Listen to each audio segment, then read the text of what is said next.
17वीं शताब्दी की शुरुआत में एक छोटे तटरक्षक दल से लेकर 21वीं सदी की बेहतरीन जल सेनाओं में शुमार होने तक भारतीय नौसेना ने एक लंबा सफर तय किया है। भारतीय जल सेना ने एक समृद्ध समुद्री विरासत का संरक्षण गौरव के साथ किया है। सालों से पदाधिकारियों से लेकर सैन्य श्रेणी तक सभी ने भारतीय नौसैनिक विरासत के सम्मान में गर्व से फहराते इसके ध्वज में बदलाव की संकल्पनाएं की हैं। इस भावना के साथ नौसेना के ध्वज में कई अवसरों पर बदलाव हुए और कई बार इसका रूपांतरण भी हुआ।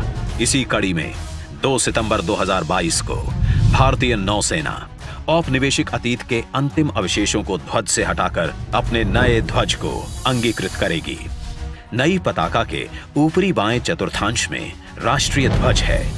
साथ ही है एक नीले रंग के अष्टकोणीय चिन्ह के अंदर एक लंगर के ऊपर स्थापित राष्ट्रीय चिन्ह और देवनागरी में नौसेना का आदर्श वाक्य शम नो वरुणः, जो एक ढाल की आकृति बनाता है।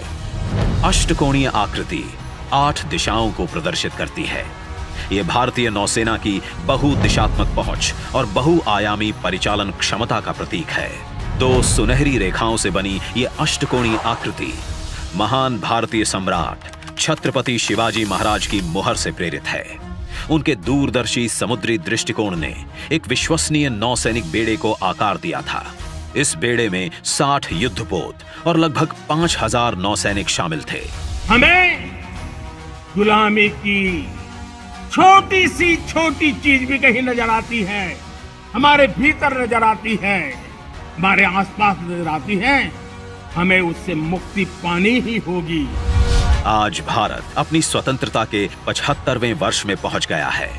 ऐसे में नौसेना की नई पताका हमारे सामुद्रिक रक्षक भारतीय नौसेना के मन को उन्मुक्त कर उनकी अदम्य भावना को और भी अधिक सशक्त बनाने की दिशा में एक कदम है।